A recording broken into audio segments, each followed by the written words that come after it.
है, फिर उसमें क्या कष्ट करना है। चलो स्टार्ट करें। मैम। ठीक है जी, तो सबसे पहले स्क्रीन दिख रही है? No ma'am. No ma'am. जैसे सेकंड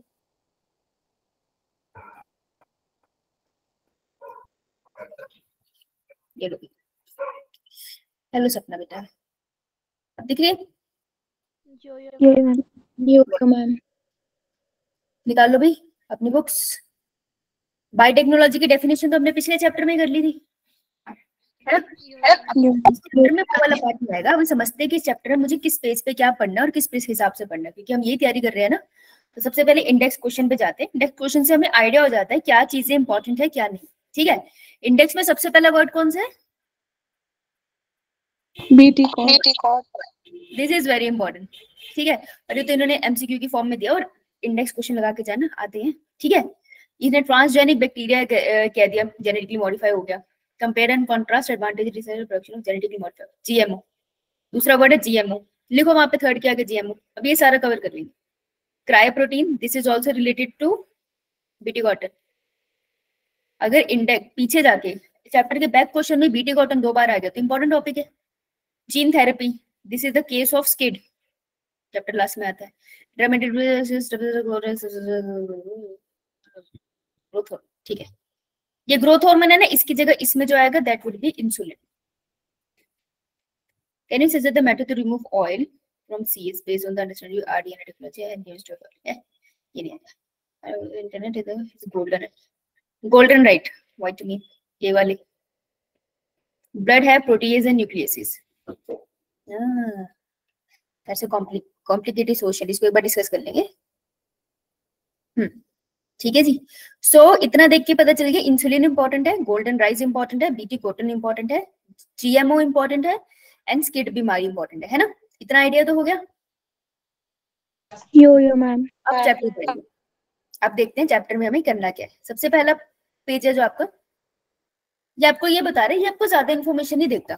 ठीक है, बायोटेक की आपने उसकी डेफिनेशन पढ़ी है कि हम क्या करते हैं, लिविंग ऑर्गेनिज्म के ऊपर टेक्नोलॉजी यूज करके अपने मतलब के प्रोडक्ट बनाते हैं। दिस इज द बायोटेक्नोलॉजी ना, यही होती है कि आप कोई भी लिविंग ऑर्गेनिज्म उठाओ, उसको जेनेटिक लेवल पे उठा लो, उसका जीन निकाल लो, अब टेक्निक लगा लगा के जीन भी निकाल के उसको चेंज कर लो और अपने मतलब का प्रोडक्ट बना लो उससे, दैट इज बायोटेक्नोलॉजी। इतने टाइम से हम यही कर रहे हैं। तो ये क्या कर रहे हैं, 3 critical research area in biotechnology क्या होते हैं? Providing the best catalyst in the form of improved organism. देखो एक बार ये तीनों पॉइंट्स पढ़ो, रीड करो ये वाले, रीड।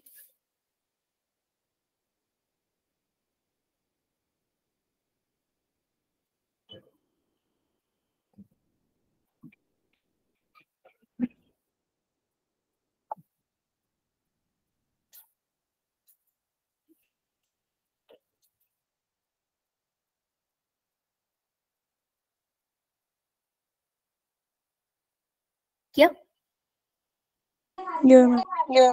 इससे क्वेश्चन क्या बनता है ये बता दे। देख कल हमने क्वेश्चन करा था what is biotechnology, ma'am. Marks का क्वेश्चन है। ठीक है, लिखो और क्वेश्चन बनेगा for example what is biotechnology, लिखो। राइट, एरिया ऑफ रिसर्च और ये कह लो यूज ऑफ इट, इसका यूज क्या है। और इसी के साथ बन सकता है व्हाट आर इट्स एप्लीकेशन। मुझे बताने क्वेश्चन कैसे करोगे, सबसे पहले क्या करोगे इस क्वेश्चन में? बायोटेक्नोलॉजी की डेफिनेशन। करेक्ट, सबसे पहले आंसर में मैं लिखूंगी बायोटेक की डेफिनेशन, तो बायोटेक की मैं लिखूंगी डेफिनेशन। करेक्ट, फिर इस क्वेश्चन में कितने क्वेश्चन है एक्चुअल में? इस क्वेश्चन में इस क्वेश्चन एक वो पूछ रहा है बायोटेक्नोलॉजी क्या है, एक वो पूछ रहा है उसका रिसर्च का एरिया क्या है या फिर उसका यूज क्या है साइंस में, और तीसरा वो पूछ रहा है उसका एप्लीकेशंस कहाँ पर होती है। सॉरी इट्स एप्लीकेशन देखिए, it's principles, sorry it's principle. तीसरा वो पूछ रहा है इसके प्रिंसिपल क्या है। तो 3 चीजें पूछ ली ना उसने, तो कितने पैराग्राफ में आंसर लिखना है? मैम 3 पैराग्राफ में। तो डेफिनेशन लिख के एक लाइन छोड़ेगी क्योंकि 3 क्वेश्चन पूछे उसने, तो छोड़ने एक लाइन, टीचर को देखिए अलग अलग है। ठीक है, अब आप अगले में लिखोगे उसका एरिया ऑफ रिसर्च। ये देखो, ये रिसर्च एरिया लिखा है कि बायोटेक से हम क्या करते हैं, सबसे पहले हम चाहते हैं अच्छी क्वालिटी का एंजाइम निकालना, बढ़िया सा एंजाइम ढूंढना चाहते हैं। जैसे बैक्टीरिया के अंदर बहुत सारे एंजाइम है, उसके अंदर ऐसा एंजाइम भी है जो यूज करने पे कैंसर के सेल को मार सकता है। तो मैं बायोटेक करके वो एंजाइम बैक्टीरिया से निकाल के ह्यूमन में इंट्रोड्यूस करना स्टार्ट करूंगी। ठीक है, तो हम अच्छा एंजाइम निकालना चाहते हैं, राइट। उसको अच्छी कंडीशन बनाना चाहता है बायोटेक की हेल्प से, ताकि वो एंजाइम लेबोरेटरी में भी वर्क करे, और फिर उससे जो प्रोडक्ट बनेगा उस प्रोडक्ट को निकाल के हम अपनी लाइफ में यूज करेंगे। तो ये 3 एरिया हो गए, क्रिटिकल एरिया ऑफ रिसर्च, इसको अपनी लैंग्वेज में लिखेंगे। अब जो थर्ड पॉइंट है इसका, third part of the question, ये आंसर कहाँ पढ़ा है हमने? इट्स प्रिंसिपल पढ़ा है कहीं? डाउन से मैम जैसे जेनेटिक कहीं प्रिंसिपल पढ़े हैं इसके? मैम पिछले चैप्टर में पढ़े हैं। पिछले चैप्टर में पढ़े। पेज नंबर बता बेटा। 204 204। वहां पे 2 प्रिंसिपल है, हेडिंग क्या थी? एक है जेनेटिक इंजीनियरिंग, एक है जेनेटिक इंजीनियरिंग और दूसरा bioprocess engineering. Genetic engineering, bio process engineering. तो दोनों से मिलके एक बड़ा आंसर बन सकता है ना? यो मैम। राइट, आपके सामने आंसर है, तो this is how you do it. Okay जी, ये है पैराग्राफ 12.0, आई थिंक 12.0 लिखा होगा, नहीं स्टार्टिंग है बस, 12.0 कर सकते हो। ठीक है, तो ये आपका 5 मार्क का ऐसे क्वेश्चन बन गया। तो अगर बनेगा तो ऐसे बनेगा, ये छोटा छोटा क्वेश्चन तो नहीं आएगा, समझ आई? यो मैम। अगर वो आपसे एप्लीकेशन पूछ ले बायोटेक्नोलॉजी की स्पेसिफिकली, तो एप्लीकेशन पे क्वेश्चन बन सकता है। और यहाँ पे बहुत अच्छे से एप्लीकेशन कितने पॉइंट्स में लिखी है, बहुत अच्छे से 3 पॉइंट्स में लिखी है। देखो बायोटेक्नोलॉजी की एप्लीकेशन क्या है, सबसे पहले हम एग्रीकल्चर में यूज करते हैं, जहां हमारे पास पहले फॉर एग्जाम्पल एक राइस है, उस राइस की खेती करने से अच्छे चावल उगते हैं, लेकिन चावलों को बनने में 6 महीना लग जाता है। मैं उस राइस के जो छोटे छोटे सीड्स है, उसके जेनेटिक मटेरियल को इस तरीके से मॉडिफाई कर दूं कि वो खेती 3 मंथ में हो जाएगी, रेदर देन 6 मंथ्स। अब वो 3 मंथ में हो रही है, तो ये बढ़िया चीज होगी ना? यो मैम। है ना, जल्दी से हमें फसल मिल गई, राइट। और ये जो मैंने अब 3 मंथ में चावल बन रहे हैं, इसमें कीड़ा भी नहीं लगता, मैंने ऐसी मॉडिफिकेशन करी है, तो बढ़िया चीज होगी ना। तो पहली एप्लीकेशन होगी एग्रोकेमिकल बेस्ड एग्रीकल्चर। मैं एग्रीकल्चर में केमिकल जेनेटिकली इस तरीके से मॉडिफाई करूं कि मेरे को केमिकल्स डालने ही ना पड़े, कोई फर्टिलाइजर डालने ना पड़े, जीन ही ऐसा मॉडिफाई हो गया कि उसको कीड़ा ही नहीं लग रहा। तो पहली एप्लीकेशन ये होगी कि मैंने एग्रीकल्चर में कर दी। दूसरी ऑर्गेनिक एग्रीकल्चर हो जाए। ऑर्गेनिक एग्रीकल्चर वही है कि अलग से तुमको फर्टिलाइजर वगैरह की जरूरत ही ना पड़े। ठीक है, and next is genetically engineer crop based agriculture, that is genetically modify organism. इसकी बात करेंगे कि मैं ऐसे ऐसे प्लांट बना दूं जो हाइब्रिड बन रहे हैं। जैसे साउथ में जो गन्ने मिलते हैं वो ज्यादा रस वाले होते हैं, ठीक है, नॉर्थ में इतने डिलीशियस गन्ने नहीं होते, लेकिन नॉर्थ वाले गन्नों की हाइट ज्यादा होती है। तो मैं ऐसा प्लांट बना दूं जो ज्यादा, ऐसा शुगर केन बना दूं जो ज्यादा मीठा हो और उसकी हाइट भी ज्यादा हो। तो ये जेनेटिकली मॉडिफाई कर दिया मैंने उस प्लांट को, समझे? यो मैम। ये 3 पॉइंट्स मैं एप्लीकेशन वाले पार्ट में डाल सकती हूँ। तो यहाँ से एक मेरा बन सकता है 2 नंबर का क्वेश्चन। ठीक है, अगर बड़े में आ गया तो बात अलग है, 2 मार्क्स का क्वेश्चन आराम से यहाँ बन सकता है। ओके जी, यो मैम। एप्लीकेशन को हैंडल करो और 2 मार्क्स ऐसे लिख लो। अब आगे चलते हैं। ग्रीन एवोल्यूशन में वैसे क्वेश्चन तो नहीं आना चाहिए, इसमें छोटा सा पार्ट है। ग्रीन एवोल्यूशन वही था कि देश में खेत सारी की सारी जगह पे एग्रीकल्चर को वो सपोर्ट किया गया। तो एक बार याद है आपने green revolution, blue revolution, white revolution के नोट्स बनाए थे जब भी चैप्टर करा था? एक बार उसको देख लेंगे। मैक्सिमम टू मैक्सिमम 1 मार्क में आ सकता है, चांसेस कम है, वो 1 मार्क में आ सकता है अगर आया। हाँ बेटा पूछ, कुछ ठीक है, तो एक बार इसको नोट से देख लेना, एक बार रीड कर लेना। वैसे मुझको लगता नहीं ज्यादा जरूरत होगी। अब जो क्वेश्चन बनता है तुम्हारा, एक्चुअल में शॉर्ट क्वेश्चन बनता है, ये बन सकता है 1 मार्क का या फिर 2 मार्क का आराम से। ठीक है, तो जेनेटिकली मॉडिफाइड ऑर्गेनिज्म पे क्वेश्चन तो बनता है। प्लांट, बैक्टीरिया, फंजाई, एनिमल, इसमें कौन सा इंक्लूडेड नहीं है? 5 किंगडम क्लासिफिकेशन करी है ना आपने? यो मैम। सबसे पहला किंगडम मोनेरा, फिर प्रोटिस्टा, प्रोटिस्टा, फंजा, फिर Plant. फिर Animalia. ध्यान से देखना आप। Plant, bacteria, fungi, animals whose gene have been altered by हाँ बेटा, whose genes has been altered by manipulation are called genetically modified organism। जैसे मैंने आम का पेड़ लिया, ठीक है, ये आम का पेड़ था, इस आम के पेड़ का मैंने सेल निकाला बाहर, और इसका जो डीएनए है, डबल स्ट्रैंडेड डीएनए, इसमें मैंने छेड़छाड़ करी और मैंने ये वाला नया जीन इंट्रोड्यूस कर दिया, ठीक है।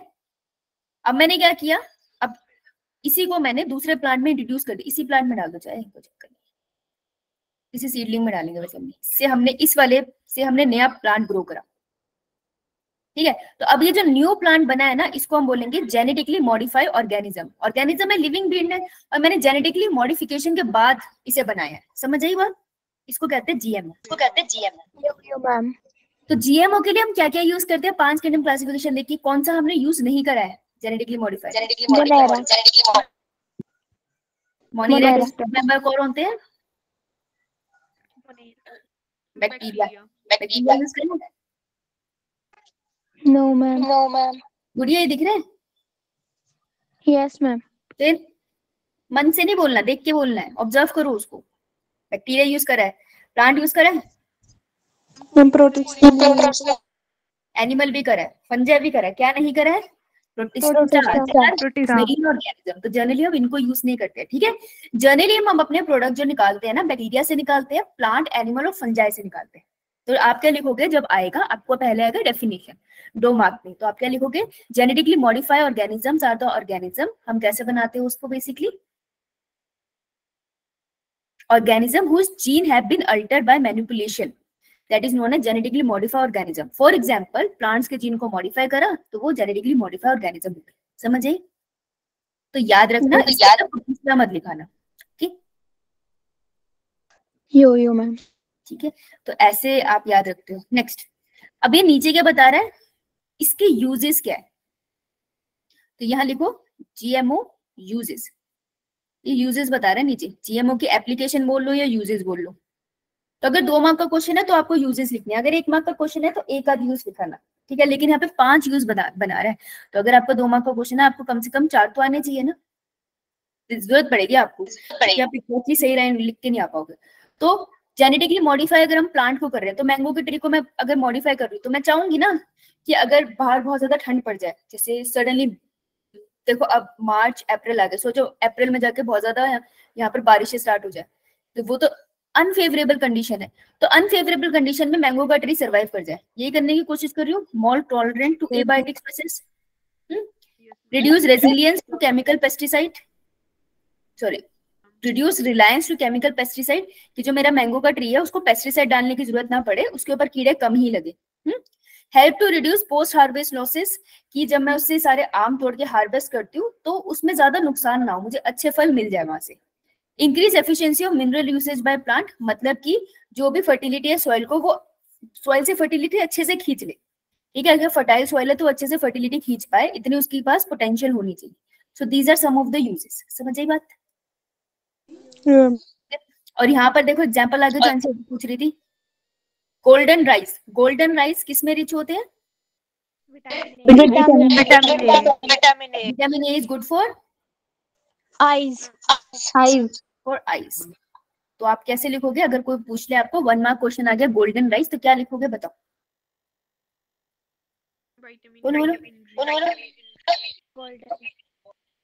बोलो जोर से। Vitamin A enrich, which is appear in yellow. Nishu तेरी आवाज यार कम आ रही है, इंडिया वापस आके बोल यार please. Golden rice is a genetic modification organism. Golden rice is rich in vitamin A, which is good for eyesight. Yes, genetically modified organism है, मॉडिफाइंग नहीं है, ओके। यो मैम। तो golden rice is genetically modified organism है, जिसके अंदर it's a genetically modified rice है basically. जो rice का कलर होता है गोल्डन कलर का हो जाता है, इट इज गोल्डन कलर क्योंकि इसमें विटामिन ए होता है, तो ये आईसाइट के लिए बहुत अच्छा होता है, ठीक है, इतने में 1 मार्क का क्वेश्चन खत्म। तो ये लिख लिया आप लोगों ने, good for ice. Yo ma'am. Sorry Manisha भाई, मेरे को तेरी आवाज सही से नहीं आई, पर आई थिंक बोल यही रही थी ये भी। ठीक है जी। अब जेनेटिकली मॉडिफाइड ऑर्गेनिज्म में बहुत अच्छा, अब मान लो तुमको बहुत सारे जैसे जेनेटिकली मॉडिफाइड ऑर्गेनिज्म का क्वेश्चन आ गया, ठीक है, तुमने लिख दिया बड़ी जेनेटिकली मॉडिफाइड ऑर्गेनिज्म डेफिनेशन लिख ली। अब यही क्वेश्चन मान लो 5 नंबर में आ गया, अगर जीएमओ 5 नंबर में आ गया तो क्या लिखोगे सबसे पहले? डेफिनेशन, डेफिनेशन, फिर यूजेस, यूजेस, फिर एग्जांपल, एक्सप्लेन करना पड़ेगा, एक्सप्लेन वन एग्जांपल। ठीक है, जैसे आप देखो यहाँ पे एग्जांपल लिखोगे, मैंने लिख दिया गोल्डन राइस और फिर मैंने लिख दिया बीटी कॉटन। ठीक है, अब मुझे इसमें से एक को एक्सप्लेन करना पड़ जाएगा। ओके, तो कैसे एक्सप्लेन करोगे? अगर मैं गोल्डन राइस एक्सप्लेन करूँ, मैं बोलूंगी नॉर्मल राइस जो था उसको जेनेटिकली मॉडिफाई कर दिया और उसे गोल्डन राइस बना दिए। गोल्डन राइस के अंदर, उसके दानों में, गोल्डन राइस के कर्नल्स में, गोल्डन राइस के अंदर विटामिन ए ज्यादा होता है, जिसकी वजह से उसकी न्यूट्रिशनल वैल्यू ज्यादा होगी। ठीक है, तो एक एग्जाम्पल को आपको एक्सप्लेन करना पड़ेगा इसमें, क्योंकि एनसीईआरटी एक्सप्लेन करती है। समझ आई बात? ये बात लिखो ऊपर। अगर हाँ बोल बोल बोल।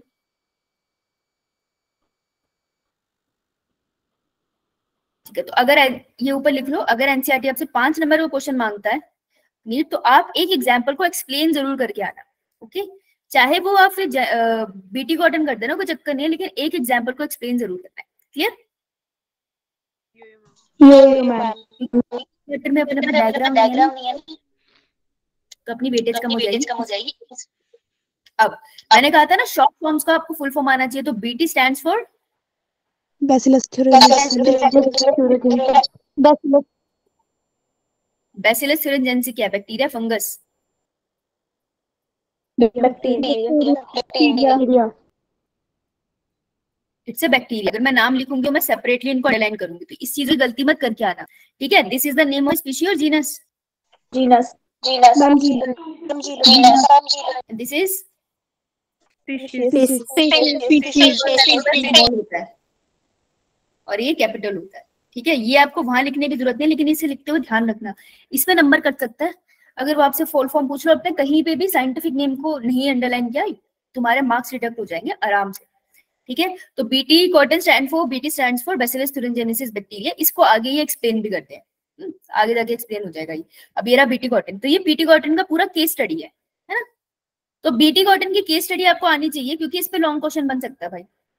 इस पे बन सकता है आपका आराम से 2 मार्क का, 3 मार्क का क्वेश्चन, या फिर आपका 5 मार्क का क्वेश्चन। यहाँ पे 1 मार्क का क्वेश्चन ही बन सकता है। तो लिटरली बहुत तरीके के क्वेश्चन बन सकते हैं, डिपेंड करता है वो आपसे क्या पूछ रहे हैं। जितना पूछेंगे उतना ही एक्सप्लेन करना है। ठीक है, तो ये बहुत इंपॉर्टेंट है, इसको टिक करो।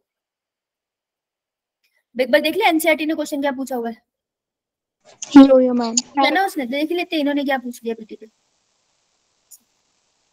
Crystals of beta cotton produced by some bacteria do not kill the bacteria themselves because bacteria को क्यों नहीं मारते वो? ये तो हो गया इसका सीधा 1 मार्क का क्वेश्चन हो गया ना। आंसर क्या होगा इसका?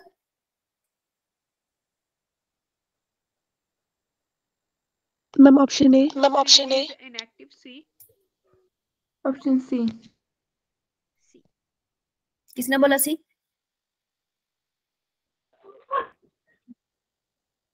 जिसने बोला सही बोला, बाकी ने गलत बोला। What is try protein? ये हो गया थोड़ा लंबा क्वेश्चन। बताओ क्वेश्चन नंबर 4 में कितने क्वेश्चंस पूछे हैं? क्वेश्चन नंबर 4 में कितने क्वेश्चंस पूछे हैं? 3 questions.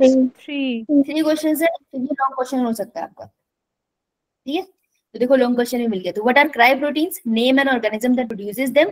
How has man exploited this protein for his benefit? ठीक है, अब ये बहुत अच्छा क्वेश्चन है, इसको लिखते हैं। तो सबसे पहले बीटी क्वेश्चन का केस क्या होता है? पहले तो बैक्टीरिया कौन सा यूज करते हैं हम? Bacillus thuringiensis। Bacillus thuringiensis। जब मैं शॉर्ट फॉर्म में लिखती हूँ तब मुझे अंडरलाइन करने की जरूरत नहीं है। Bacillus thuringiensis। तो होता क्या है? बैसिलस thuringiensis किसके ऊपर फीड करता है? ये पत्ता है। ठीक है, इस पत्ते के ऊपर बैठा हुआ हमारा ये मेरा बैक्टीरिया बैठा हुआ है बैसिलस thuringiensis इस पत्ते के ऊपर इनविजिबल तरीके से बैठा हुआ है, यहाँ पे इसको खाता रहता है। अब बैसिलस thuringiensis के अंदर एक जीन होता है, जीन का नाम क्राइजीन। बेटा जीन का नाम है क्राइजीन, ठीक है। जो वो टॉक्सिन बनाता है उस टॉक्सिन का नाम है क्राई प्रोटीन। तुम फिर रिवाइज नहीं करेगी भाई, पढ़ के आ जाओ करो, तुमको याद नहीं आता फिर। क्राई प्रोटीन है, इसका सी कैपिटल होगा, क्राइजीन का सी छोटा होगा।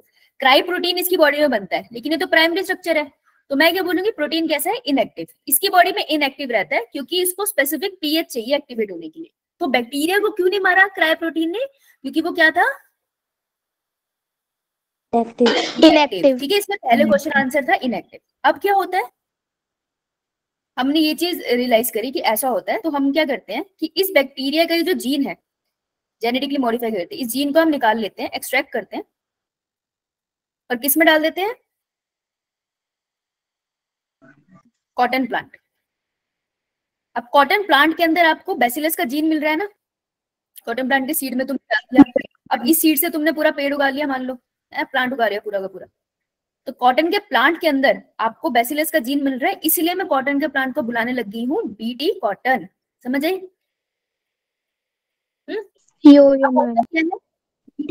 फॉर एग्जाम्पल ये लीफ है, अब इसके ऊपर आके ना एक वॉर्म लग जाएगा, जैसे for example ball warm. Ball warm ना लीफ को खा के ना तबाह करता था, लेकिन अब क्या हुआ, बॉल वॉर्म जब भी लीफ को खाएगा तो लीफ के अंदर तो बैक्टीरिया का जीन भी है। तो अब देखो बॉल वॉर्म की बॉडी में क्या होगा, जब वो खाएगा इसको बढ़िया से मजे से, उसको मजे आगे खा के, तो उसकी बॉडी में जीन चला जाता है, कौन सा, क्राइजीन। वो बनाता है क्राई प्रोटीन। क्राइन प्रोटीन जो हमारा बॉल वॉर्म है उसका पीएच होता है एल्कलाइन। एल्कलाइन पीएच में क्राई प्रोटीन कैसा हो जाता है, एक्टिव हो जाता है। और अगर वो एक्टिवेट हो गया तो वो क्या कर देगा, टॉक्सिन है ना, तो वो छेद कर देगा, तो इसकी गट में छेद कर देता है वो बॉल वॉर्म, गट परफोरेटेड, और अल्टीमेटली क्या होगा, डेथ हो जाएगी बॉल वॉर्म की। अब क्या होगा ना, बॉल वॉर्म के कुछ सदस्य ऐसे जब मरेंगे ना तो बाकियों को सिग्नल मिल जाएगा कि इस प्लांट को नहीं खाना, इसे खा के मौत हो रही है, तो अपने आप बॉल वॉर्म अब कॉटन के प्लांट में, उस खेत में कॉटन के प्लांट से दूर हो जाएंगे। अंडरस्टैंडिंग हो रही है उसमें, ठीक है। तो हमने जेनेटिकली मॉडिफाई कर दिया था प्लांट को ही कि उसके अंदर ये जीन चला जाए जाके बॉल वॉर्म उसे मारना पाए। कॉन्सेप्ट समझ आया? यो मैम। ठीक है, ऐसे आपको कॉन्सेप्ट करने हैं सारे। देखो what is a cry protein, cry proteins क्या होते हैं, दीज आर द प्रोटीन्स जो इनएक्टिव फॉर्म में बैक्टीरिया की बॉडी के अंदर बनते हैं। इतना क्लियर? तो मैं आंसर कैसे लिखूं, आंसर सबसे पहले आंसर नंबर 4, ठीक है। So what is a cry protein, मैं लिख सकती हूँ cry protein is made by क्राइजीन in bacteria bacillus thuringiensis। तो यहाँ पर मैं एक्सप्लेन करूंगी कि सबसे पहले क्राई प्रोटीन क्या है, किससे बना है वो, दैट इज फ्रॉम छोटे वाला क्राइजीन, और किसके अंदर बना है, that is in a bacillus thuringiensis। ये मेरे की पॉइंट्स है, ये मुझे पहले वाले आंसर में लिखना है। फिर सेकंड एक लाइन छोड़ूंगी क्योंकि 3 क्वेश्चन है। अब नेम एंड ऑर्गेनिज्म तक प्रोड्यूसेस, अच्छा इसमें पूछा तो ऊपर मत लिखना बैसिलस thuringiensis, नीचे लिख लेना एक लाइन छोड़ के, बैसिलस thuringiensis इसको प्रोड्यूस करता है, ठीक है। लिख देना यहाँ पे in an inactive form in his body, ठीक है, उसकी बॉडी में इनएक्टिव होता है। नेक्स्ट एक लाइन छोड़ के मैं लिखूंगी व्हाट इज द, इसका प्रोटीन का हमें बेनिफिट क्या। अब आप एक्सप्लेन करोगे कि एक्चुअल में क्या किया हमें, इसका क्या बेनिफिट है कि कॉटन के प्लांट के अंदर हमने इसको डाल दिया तो अब उसको इन्फेक्शन नहीं होता। समझ आई? तो वो जो थर्ड पार्ट है ना उसको एक्सप्लेन करने के लिए आपको थ्योरी आनी चाहिए, ठीक है। समझ में आया कैसे करना है? So this was a bigger question और ये वाला छोटा क्वेश्चन था, तो बीटी क्वेश्चन के दोनों क्वेश्चन इससे कवर हो जाते हैं। टॉक्सिसिटी इनएक्टिव, आगे चल। हाँ बेटा बोल, आगे चल। आपने ऐड में क्या बताया? मनीषा चैट में लिख दे बेटा, तेरी आवाज नहीं आ रही मुझे। ये क्या बोल रहे हो, कोई बता दो मुझे अगर आपको आ रही है तो। आपने क्या बताया ऐसा पूछ रही है, किसी को सुना? पूछ रहे हैं कि एंड में क्या बताया आपने। कौन से एंड में, इस प्रोसेस के? Yes ma'am. इस प्रोसेस में जब ये जो हमारा बॉल वॉर्म है ना, बॉल वॉर्म के अंदर जब टॉक्सिन एक्टिवेट होता है ना, तो उसकी जो गट होती है जहाँ पे खाना जा रहा है उसमें छोटे छोटे छेद हो जाते हैं। तो जब उसके गट में छोटे छोटे छेद हो जाते हैं तो उसकी अल्टीमेटली डेथ हो जाती है, बॉल वॉर्म मर जाता है। Okay ma'am how has man exploited this protein for his benefit, इसमें हम क्या लिखेंगे? आप इसमें प्रोसेस लिखोगे, how has man exploited this protein to his benefit, कि उसने इस प्रोटीन को कैसे बेनिफिट की तरह यूज किया, कि इस प्रोटीन का जो जीन था उसने कॉटन के प्लांट में डाल दिया। अब कॉटन के प्लांट को कोई भी इंसेक्ट लाइक बॉलवर्म खाता है तो वो इस प्रोटीन के एक्टिवेट होने से मर जाता है, तो इस वजह से उसने पेस्ट रेजिस्टेंट बना दिया प्लांट को। Yes ma'am. Made plant pest resistant.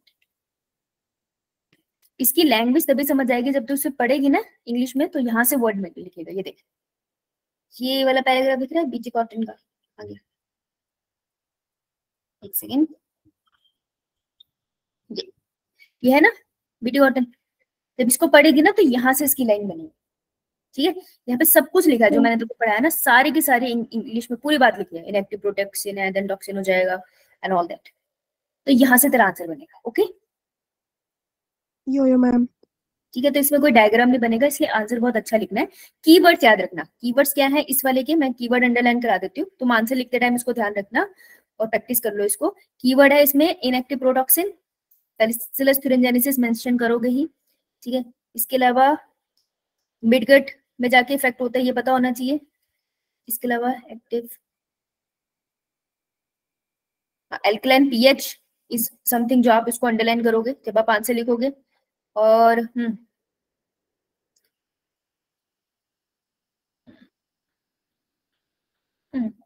ठीक है, ये देख सकते हो अगर आप लिख रहे हो तो क्राइज जीन, याद रखना ये छोटू है, जीन का सी स्मॉल एंड प्रोटीन का कैपिटल। कैपिटल। इसका ध्यान रखना है ना, बहुत माइनर सी गलती है। और अगर आप एग्जांपल दे रहे हो तो आप यहाँ पे और भी जीन लिख सकते हो, क्राइजीन्स और भी होते हैं, ABAC, ठीक है। और ये रहा बॉलवर्म, तो ये है वो जिसको आपको अंडरलाइन करना है। ओके यो मैम। जब लिखोगे तो इसको अंडरलाइन कर लिया एनसीईआरटी में अभी आपने, यो मैम। कीवर्ड्स है अंडरलाइन होने चाहिए। नेक्स्ट केस है हमारे पास पेस्ट रेजिस्टेंट प्लांट, ऐसा प्लांट जिसको पेस्ट आके लगते नहीं है। इसका केस है, डिटेल केस है मिलाइडोगाइनी इनकॉग्निशिया। अगर बीटी कॉटन नहीं आया तो मिलाइडोगाइनी इनकॉग्निशिया से आता है। It is a nematode. Nematode कहाँ पढ़ते हैं हम, plant kingdom, animal kingdom, Protista Monera, किसमें, एनिमल किंगडम। एनिमल किंगडम में। एनिमल किंगडम में किसमें पढ़ती है, Ascaris. Chordate non chordate, ma'am chordate. Chordate में बढ़ती है, non chordates. Ma'am non chordates में। दो ही ऑप्शन थे। नॉन कॉर्डेट में कौन सा फाइलम, एस्कैरिस। एस्कैरिस फाइलम का नाम है। नहीं। इतनी महंगी बातें मत किया करो कि गुस्सा आ जाए। देखना जाके वहां पे मैंने लिखा, पढ़ाते हुए भी लिखवाया था कि ये वाला एग्जाम्पल हम यहाँ पढ़ते हैं। तो जब आप इसका एग्जाम्पल बनाओगे, दिस इज RNA इंटरफेरेंस का केस, ये बहुत इंपॉर्टेंट है, इससे आराम से बड़ा क्वेश्चन बन सकता है। ये छोटे में आएगा भी नहीं, ये आपको बड़े में ही आएगा, 2 to 3 मार्क्स में आना चाहिए मेरे हिसाब से, ठीक है। RNA इंटरफेरेंस का केस जब आप पढ़ोगे तो RNA इंटरफेरेंस मेन वर्ड है। निमेटोड आपने यूज करा, मिलाइडोगाइनी इनकॉग्निशिया। कौन सा प्लांट यूज हुआ इस टेक्निक में, टोबैको प्लांट। ये 3 चीजें मत भूलना। इसके अलावा यहाँ लिख लो, वेक्टर शायद लिखा नहीं है यहाँ पे, मैं लिख देती हूँ। वेक्टर जो यूज हुआ है यहाँ पे दैट इज, क्या नाम था, प्लांट वेक्टर कौन सा होता है, हम कौन सा लेते हैं, बैक्टीरियम ट्यूमिफेसिस। एग्रोबैक्टीरियम, थैंक यू बेटा, ट्यूमिफेसिस। ट्यूमीफिश। अगर अब किसी को समझ नहीं आया ना बात क्या हो रही है, ये तुम पढ़ा नहीं है तो तुमको पढ़ के तो आना पड़ेगा, इसका और कोई इलाज नहीं है। और इसमें एक चीज याद रखना, जो कीवर्ड्स है मैं यहाँ लिख रही हूँ, देखो एक तो यही हो गया, इसके अलावा एंटीसेंस डबल स्टैंड का लिखा है, एक second, double stand RNA use होता है इसमें, ठीक है। ये बहुत इंपॉर्टेंट पॉइंट है कि डबल स्टैंडर्ड RNA यूज होता है, ये नीट में भी पूछता है। This is something you can use. जब ये आंसर लिखोगे तो इस आंसर को बनाने के लिए इस तरीके के वर्ड्स को बिल्कुल अंडरलाइन करना। और क्वेश्चन क्या बनेगा, व्हाट इज RNA इंटरफेरेंस, सीधा क्वेश्चन है ये, क्लियर। तो ये कीवर्ड्स है जिनको आपको इंट्रोड्यूस करना है अपने आंसर में, अंडरलाइन करा? अब इसमें डायग्राम यहाँ पे कुछ बनेगा, ठीक है। अब बायोटेक्नोलॉजी की एप्लीकेशन इन मेडिसिन, दवाइयों की बात कर रहे हैं, इसमें सबसे इंपॉर्टेंट इंसुलिन ही आता है। इंसुलिन का डायग्राम है, डायग्रामेटिक रिप्रेजेंटेशन आ सकती है इसकी, तो इसका डायग्राम लर्न करना है क्योंकि इजी है। कैसे हम पढ़ते हैं ना, ए बी सी, तो इसकी थ्रेड बनानी है पहली ये, दिस वुड बी ए, ठीक है। फिर इसके ऊपर एक थ्रेड बना ले, दिस वुड बी बी, और बीच में जो थ्रेड आ रही है जिसका कोई लॉजिक नहीं था पर बीच में आ गई, दैट इज सी, ठीक है। तो ए और बी के बीच में सी लिखना है, फिर याद रह जाता है, ठीक है। इसे प्रैक्टिस कर लेना और याद रखना कि ये सी वाला इन्होंने मोड़ के बनाया है, तुम ऐसे भी बना सकते हो। सी वाला जो मोड़ के बनाया ना, बॉन्ड इनके बीच में कौन सा रहेगा, डाइसल्फाइड। देखो 2 सल्फर बॉन्ड है, तो यहाँ लिख लो डाइसल्फाइड बॉन्ड, ओके। तो इंसुलिन का मॉलिक्यूल, जो इंसुलिन होता है, एक्टिव इंसुलिन होता है, उसमें सिर्फ 2 ही चेन होती है, ए और B. So this is an actual insulin जो हमारी बॉडी में अभी भी बन रहा होगा, क्लियर? तो इसमें ये क्वेश्चन बनेगा कि हमने कैसे बनाया भाई इंसुलिन, हमारे कौन से सेल्स बनाते हैं पेनक्रियास के। Insulin is form by pancreas, pancreas के अंदर बहुत सारे सेल होते हैं, उसमें एक सेल बीटा, मैंने बोला था जैसे बेटा होगा बहुत दिनों बाद तो उसको मम्मी बहुत सारा मीठा खिलाएगी, है ना। तो बीटा से मीठा याद रखना, और मीठा मीठा जब हम खाते हैं तो हमारी बॉडी में इंसुलिन रिलीज होता है, तो ये रिलीज करता है हमारी बॉडी में इंसुलिन। इंसुलिन इनएक्टिव फॉर्म में रिलीज होता है, एबीसीडी की चेन होती है। फिर क्या होता है, एंजाइमेटिकली सी चेन को हमारी बॉडी काटती है और ए और बी को कंबाइन कर देती है। तो ए और बी जो होती है हमारी, वो एक्टिव चेन होती है इंसुलिन की, ठीक है जी। वो हमारी बॉडी में फंक्शन करती है, हमारे ब्लड में से ग्लूकोज का लेवल कम करती है। तो कौन सी कंपनी थी जिसने पहली बार इसको आर्टिफिशियली बनाया था, दैट वाज बंसल एकेडमी। दोबारा बोल, Eli Lilly company. Eli Lilly company 1983, लिखो इसे। कौन सी चेन हटानी है, that is C peptide chain आपको हटानी होती है, राइट। किसको यूज करा आपने, इकोलाई को यूज करा आपने इसे बनाने के लिए। Chain A and B were produce separately and extracted and combined, हमने अलग अलग ए और बी चेन बनाई थी, फिर उसको केमिकली हमने जोड़ दिया था। और छोटू सा पार्ट है, अगर ना याद आया ना तो एक बार लेक्चर पे जाना, एक ही दिन का लेक्चर था वो, फास्ट स्पीड पे देखना, फटाफट समझ आ जाएगा तुम्हें, ठीक है। तो ये जो अभी स्टार्टिंग में बोला ना, ये वाला, इसको हम कहते हैं प्रो हार्मोन, इनएक्टिव है ना तो प्रो लगा देंगे, एंड जो लास्ट में बना दैट वुड बी इंसुलिन, ठीक। तो ये उसके वर्ड थे, और ये सबसे एंड की लाइन सबसे इंपॉर्टेंट है, अंडरलाइन की। यो ma'am. Next is gene therapy. Gene therapy का यूज करते थे स्किड वाले, इसमें SCID stand for SCID, SCID stand for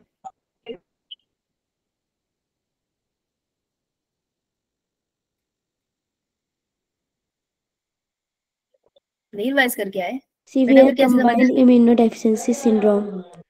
शाबाश, सीवियरली कंबाइंड इम्यूनोडेफिशिएंसी सिंड्रोम, जिसमें आपको बहुत सारे, आपका पूरा इम्यून सिस्टम सही से वर्क नहीं करता, स्पेशली आपके कौन से सेल, टी सेल्स से वर्क नहीं करते, जिसकी वजह से ओवरऑल इम्यूनिटी आपकी बॉडी की गिर जा रही है, उसको हम कहते हैं स्किड, ठीक है। तो स्किड का जो केस था ये बहुत इंपॉर्टेंट था। इसमें क्या डेफिशिएंसी होती है, एडिनोसिन डीएमिनेज की डेफिशिएंसी होती है। सबसे पहले जो जीन थेरेपी दी गई थी वो 1990 में दी गई थी 4 साल की बच्ची को, ये इंपॉर्टेंट डेट है, ये बहुत इंपॉर्टेंट डेट है, ठीक है। अब जीन थेरेपी क्या होती है कि मान लो मेरी बॉडी में एक एंजाइम, ये मेरी बॉडी है, ठीक है, मेरी बॉडी में एक एंजाइम नहीं बनता, ये मेरा जेनेटिक मटेरियल है, तो एक एंजाइम नहीं बनता, उसमें प्रॉब्लम है, उसके जीन में प्रॉब्लम है, तो ये जीन है जिसमें प्रॉब्लम है।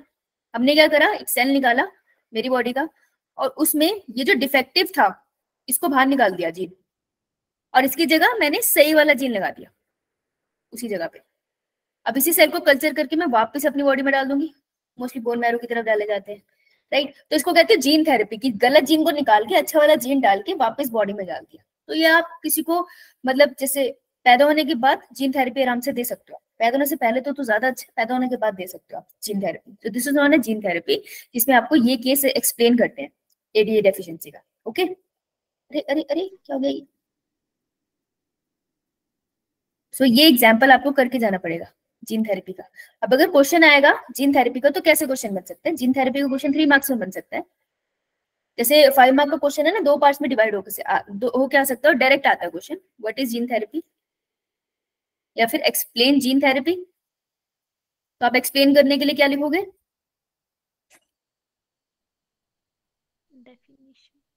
डेफिनेशन। डेफिनेशन में इसकी एक्सप्लेनेशन आ जाएगी। उसके बाद अगर व्हाट इज जीन थेरेपी हो गया, एक्सप्लेन लिखा है, एक्सप्लेन ब्रीफली, और ये 2 नंबर का है। फिर क्या ऐड करूं मैं इसके अंदर? एग्जांपल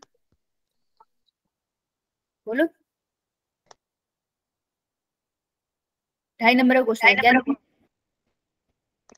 मैम केस मैम इस आंसर को और बेहतर बना सकते हैं बच्चे। जीन थेरेपी डेफिनेशन लिखती हूँ, उसके बाद मैं लिख सकती हूँ डेटा। डेटा में क्या लिखूंगी मैं? फर्स्ट किसको दिया था? 4 ईयर की जो चाइल्ड है उसको 4 year दिया old. था। हाँ, पहले मैंने ईयर लिखा, उसके बाद मैंने लिख दिया किसी जगह छोटी सी गर्ल चाइल्ड को दिया था, that was the data. Data लिखा ना, डेटा की कदर होती है क्योंकि सबको याद नहीं होती। अगर कहीं पे डेटा है एनसीईआरटी का तो वो आपको लिखना है, ठीक है। उसके बाद मैं लिख दूंगी एग्जाम्पल, ठीक है। और अब मैं एग्जाम्पल को नीचे एक्सप्लेन करूंगी, समझ आई? यो मैम। छोटा सा आंसर है ये, लेकिन बहुत इंप्रेसिव बन जाएगा अगर डेटा ऐड करोगे। समझे बेटा? अब देखो इसमें आता है मॉलिक्यूलर डायग्नोसिस। किसी को कोई बीमारी हुई है तो डायग्नोस कैसे करोगे? तो उसमें सबसे पहले हम पीसीआर यूज करते हैं कि जैसे किसी को बीमारी हुई है, मेरे को डाउट है उसके जेनेटिक मटेरियल में प्रॉब्लम है, तो मैं उसको जेनेटिक मटेरियल का एक स्ट्रैंड निकाल दूंगी और इसकी मल्टीपल कॉपी बना लूंगी। तो मल्टीपल कॉपी बनाने के प्रोसेस को क्या बुलाएंगे अपा? पीसीआर। रिएक्शन। लास्ट चैप्टर में कर लिया था हमने ये। यो मैम। अब जो आपके स्कूल में क्वेश्चन आता है 1 मार्क में, दैट इज दिस, एलाइजा की full form enzyme linked immuno sorbent acid. तो जाओ फर्स्ट पेज पे, जहां पे अपने बायोटेक्नोलॉजी में कल हम लिख रहे थे ना फुल फॉर्म, तो पहली फुल फॉर्म हमने क्या लिखी थी बताओ? कौन से वर्ड की लिखी थी?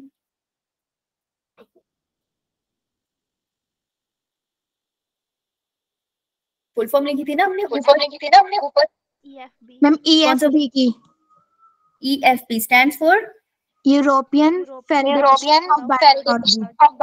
यूरोपियन फेडरेशन ऑफ बायोटेक्नोलॉजी, ठीक है। दूसरी उसके बाद हमें मिलेगी BT। BT stand for bacillus thuringiensis। वहीं पे ऐड कर दो उसको, बैसिलस thuringiensis। तीसरी RNAi stand for RNA interference.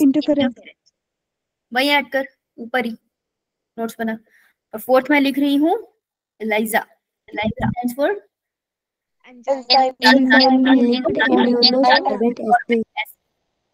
Immuno को गलत लिख देते हैं बच्चे, सॉर्बेंट को गलत लिखते हैं, ठीक है। लिखो इसे, अभी लिखो ऊपर। और फिफ्थ हम लिखेंगे PCR Polymerase chain reaction. Polymerization मत लिख देना, polymerase chain reaction. Short form गलत नहीं करनी, एक वर्ड भी गलत हुआ नंबर कट जाएगा, क्या फायदा। ये दोनों हम यूज करते हैं आइडेंटिफिकेशन के लिए, एलाइजा तो मीट्स के लिए भी यूज करते हैं, ठीक है। और PCR भी हम लोग, PCR हम चीजों का अमाउंट बढ़ाने के लिए करते हैं ताकि हम आगे डिटेक्शन कर सकें। जैसे क्राइम सीन से मुझे थोड़ा सा सैंपल मिल गया है ब्लड का, अब मैं उस पर रिसर्च करूंगी तो वो खराब हो सकता है, तो मैं सैंपल को बहुत सारा बढ़ा लिया मैंने। तो PCR सैंपल को इंक्रीज करने के लिए यूज करते हैं। एंजाइम लिंक सॉर्बेंट ऐसे हम ये जानने के लिए यूज करते हैं बॉडी में कौन सी स्पेसिफिक एंटीबॉडीज जनरेट होगी। एलाइजा भी हमने डिस्कस करा, PCR भी हमने डिस्कस करा, एक बार देख लेना इसको, वह लिखा भी हुआ है। PCR हमने HIV डिटेक्शन के लिए भी यूज करा।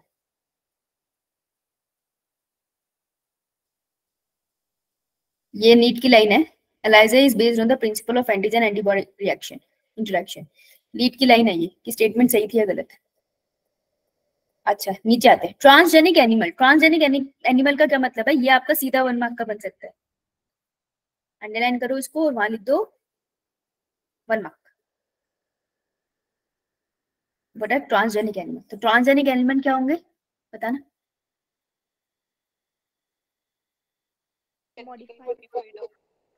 हाँ, जैसे हमने प्लांट को मॉडिफाई किया ना, वैसे इसको मॉडिफाई करते हैं। फॉर एग्जांपल मान लो ये चूहा है, ठीक है, मेरे को स्टडी करनी है एल्जाइमर की। अब मैं किसी इंसान को निकाल के उसका ब्रेन को चेंज करूंगी तो बहुत बड़ी बात होगी, वैसा तो नहीं करेंगे।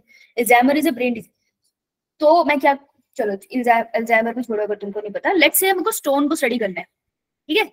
कि किडनी में स्टोन कैसे बनती है, उसके ऊपर कैसी कैसी दवाइयां असर करती है। तो मैं सबसे पहले क्या करूंगी, अगर मुझे स्टोन की स्टडी करनी है और रैट मुझसे बहुत मिलता है, ह्यूमन से ना बहुत अच्छे से मिलते हैं, तो हम क्या करेंगे, इसको जेनेटिकली मॉडिफाई करेंगे कि इसके अंदर स्टोन फॉर्मेशन होने लग जाए। ठीक है, इसका जीन निकाल के मॉडिफाई कर देंगे और ऐसा जीन डालेंगे इसके अंदर कि इसमें स्टोन की फॉर्मेशन हो जाएगी, क्योंकि हम उसी को तो स्टडी कर रहे हैं ना।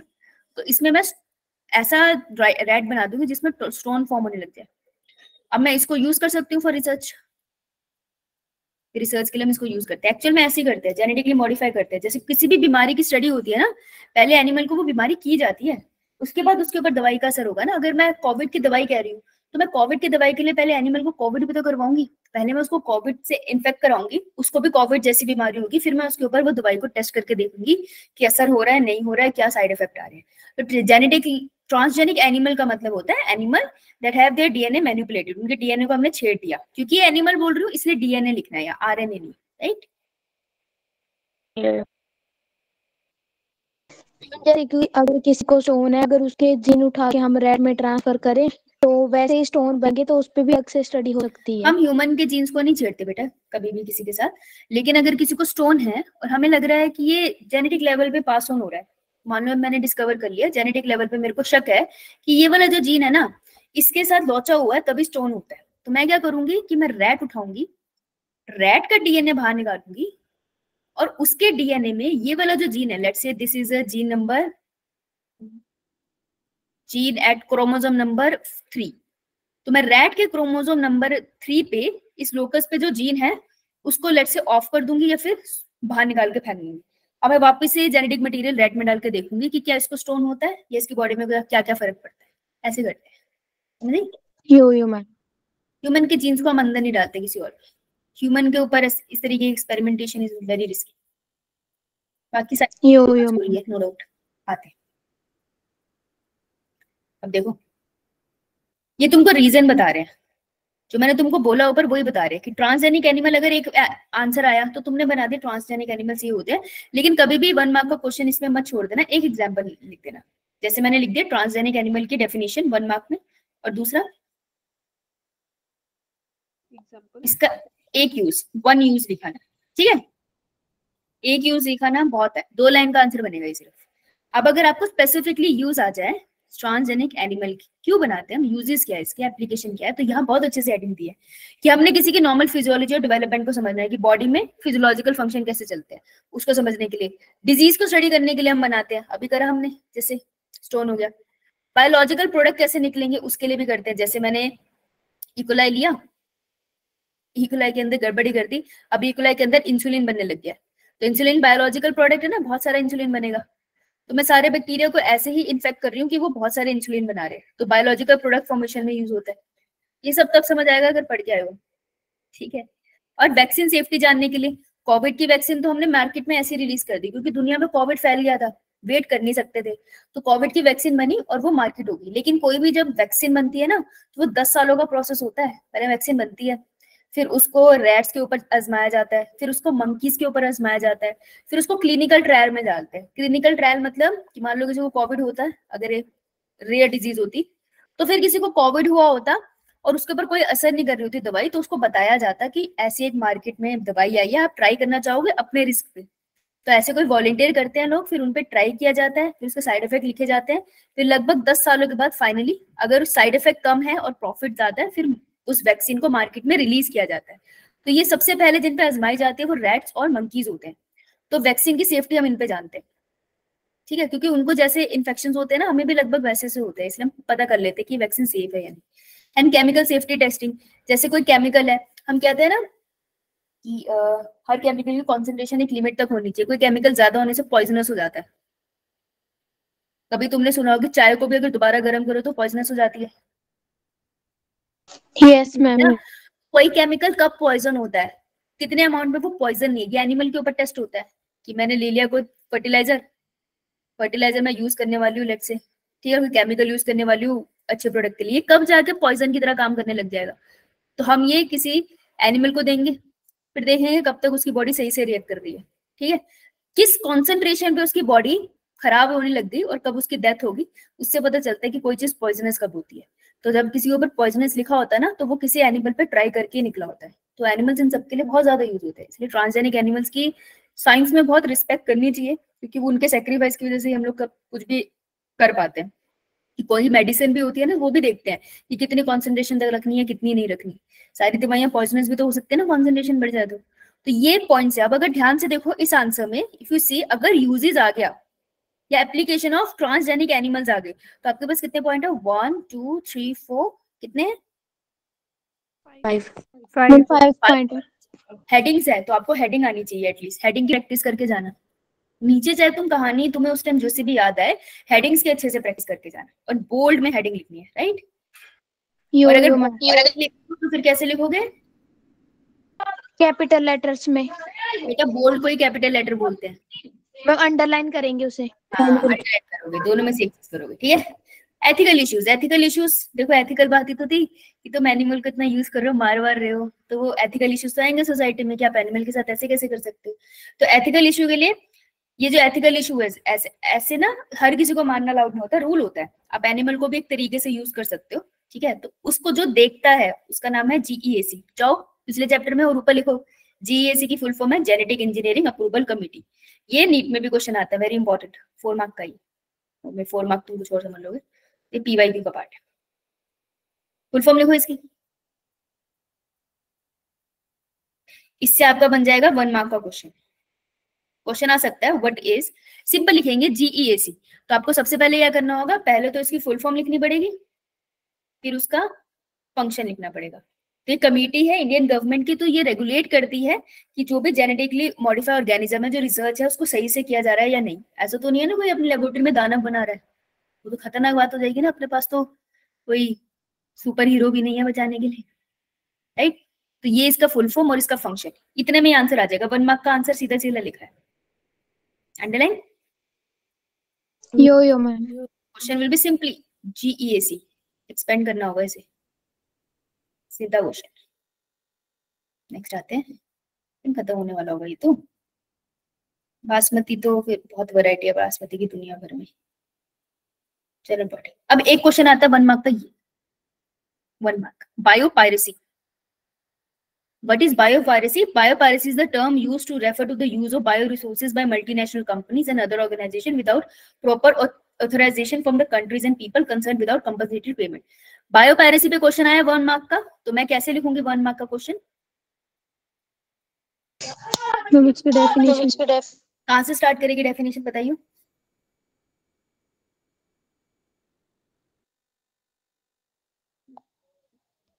जहाँ से ऊपर से ही बायोपायरेसी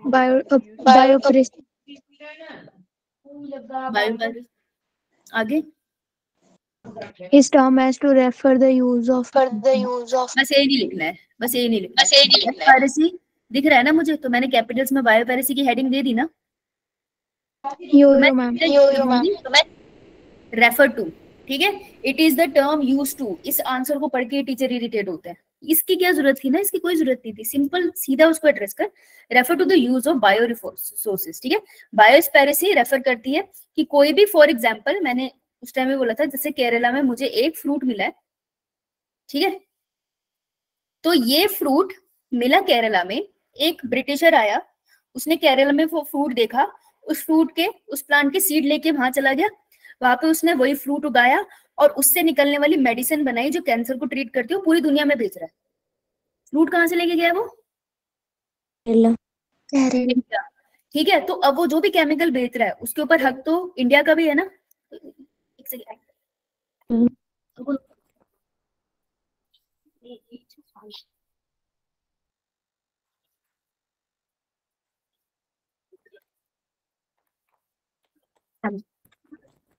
वो जो लेके गया वो प्रोडक्ट तो इंडिया का था ना, हमारा केमिकल था वो, हमारे से मिला था।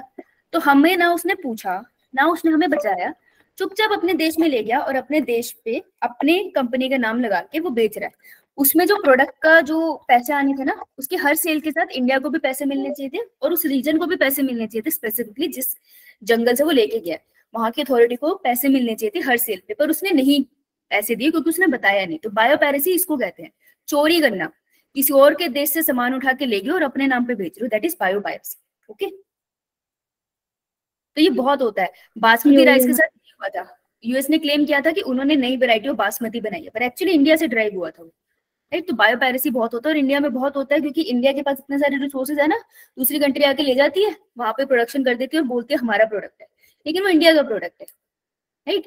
सो दिस इज अ बायोपायरेसी। आप इसकी पूरी डेफिनेशन लिख सकते हो। इसका जो एग्जाम्पल है वो ऊपर दे रखा है, बासमती, ये अंडरलाइन करें ना बासमती, तो दिस इज अ एग्जाम्पल। ये देखो, ये पूरा एग्जाम्पल है, यहाँ लिख लो एग्जाम्पल ऑफ बायोपायरेसी। क्लियर? तो आप अपनी डेफिनेशन में, अगर तो ये बायोपायरेसी की सिर्फ डेफिनेशन काफी होगी, अगर आपको क्वेश्चन थोड़ा आ गया 2 नंबर में तो फिर लिख लेना, पूरा एक एग्जाम्पल एक्सप्लेन कर लेना। ओके? यो मैम। नीचे अब देखो, इसमें 2 स्पेशल टाइप ऑफ क्वेश्चन थे जिसको डिस्कस करना बनता है। ये विटामिन ए हो गया हमारा। How does blood have proteases and nucleases? Proteases and nucleases protein और न्यूक्लिक एसिड को तोड़ते हैं, तो हमारे ब्लड में नहीं होते, ये हमारे लाइसोसोम में होते हैं, not present in blood. Blood में होते तो सारे प्रोटीन नहीं तोड़ देते, लाइसोसोम के अंदर प्रेजेंट होते हैं। वैसे ये आना नहीं चाहिए तुम्हें, बट यहाँ पे लिखा था तो मैंने बता दिया। Diagrammatically represent the experimental step in cloning and expressing an human gene into a bacterium like E coli. Diagrammatically आपको रिप्रेजेंट करना, तो इसको आप यूज करना, यूज पीपीटी, जो आपको मैंने पीपीटी भेजी थी इंसुलिन वाले, ठीक है। तो उसमें बहुत अच्छे से एक्सप्लेन किया। अगर मैं एनसीईआरटी का डायग्राम भी दिखाऊं ना, तो ये डायग्रामेटिकली आपको बता रहा है कि इंसुलिन कैसे बना। पहले प्रो इंसुलिन था, फिर उसको तोड़ा गया है, ए और बी फ्रेगमेंट बन गए इंसुलिन के। अब नेक्स्ट स्टेप होगा, मैं यहाँ बना देती हूँ, this is a fragment of insulin, this is a B fragment of insulin, इनके बीच में डाइसल्फाइड बॉन्ड बना दो, 2 SS वाले, ठीक है। अब मैं इसको बोलूंगी इंसुलिन, ये इसका नेक्स्ट स्टेप है। तो अगर इंसुलिन का डायग्रामेटिक रिप्रेजेंटेशन आ जाएगा तो आप इसे कर सकते हो। और सी पेप्टाइड को हम कहते हैं डिस्कार्ड। ओके, बना लो इसे, बना ले। तो इसको नहीं बनाना है, नीचे वाले को डिस्कार्ड कर देना है अपने डायग्राम में, बस इन दोनों को बनाना है। तो this would be first step, this would be my second step and this would be my third step. Okay,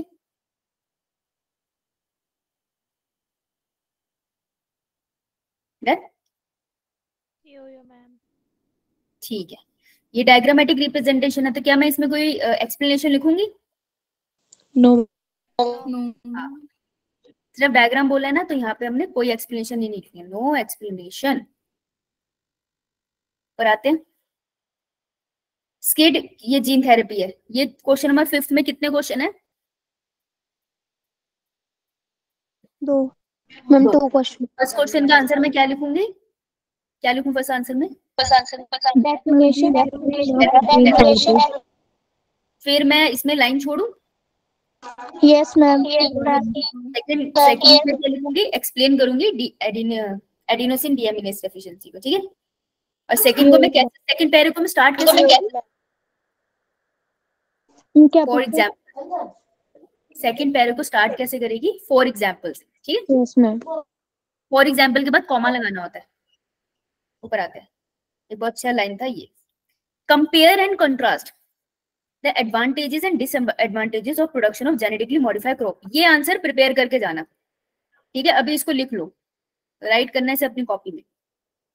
compare करना है, कॉन्ट्रास्ट, कॉन्ट्रास्ट मतलब डिफरेंसेस बताने, ठीक है।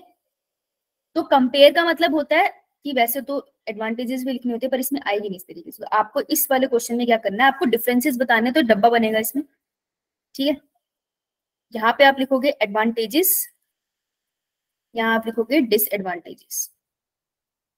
और आप कम से कम, ये आपको लॉन्ग क्वेश्चन में आएगा, तो कम से कम अपनी कॉपी में 6 पॉइंट्स प्रिपेयर करके जाना। अभी ये क्वेश्चन जरूर कर लेना, जीएमओ का कोई ना कोई क्वेश्चन जरूर आएगा। बीटी कॉटन और आरएनए इंटरफेरेंस में से कोई एक क्वेश्चन आएगा, जीएमओ का क्वेश्चन आ सकता है, ठीक है। तो कंपेयर एंड कंट्रास्ट में आप लिखोगे कि अगर मैंने बोल दी इसकी एडवांटेज क्या है, तो स्पेसिफिकली डिसएडवांटेज क्या है वो भी यहाँ लिखिए। उसी के जैसे शैम्पू यूज करने के एडवांटेज है कि मेरे बाल बहुत सिल्की हो जाते हैं, शैम्पू यूज करने की डिसएडवांटेज है मेरे बाल बहुत जल्दी ड्राई भी हो जाते हैं। तो मैं दोनों में एक ही चीज की बात कर रही हूँ ना, मेरे बालों के टेक्सचर, उसको सामने सामने लिखना है। Yes ma'am. शैम्पू यूज करने की एडवांटेज है, बहुत जल्दी से मेरे बाल वॉश हो जाते हैं। शैम्पू यूज करने का डिसएडवांटेज है, मेरे बाल में बहुत ज्यादा केमिकल यूज होता है, ठीक है, तो केमिकली वो डिस्ट्रॉय हो रहे हैं। तो एकदम एक ही चीज को सामने सामने लिखना है जिस चीज की बात हो रही है। ओके, यस ये बहुत अच्छा क्वेश्चन है, इसको सो ये था आपका बायोटेक्नोलॉजी एंड इट्स एप्लीकेशन का पार्ट। मेरे को बताओ कहाँ पे डाउट है।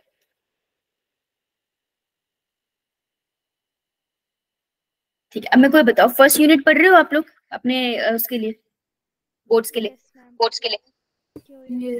ज्यादा बच्चों ने फर्स्ट यूनिट ही पढ़ी है ना? तो सेक्सुअल रिप्रोडक्टिव फ्लावरिंग प्लांट सब बच्चों ने पढ़ा है? तो कल सेक्सुअल रिप्रोडक्शन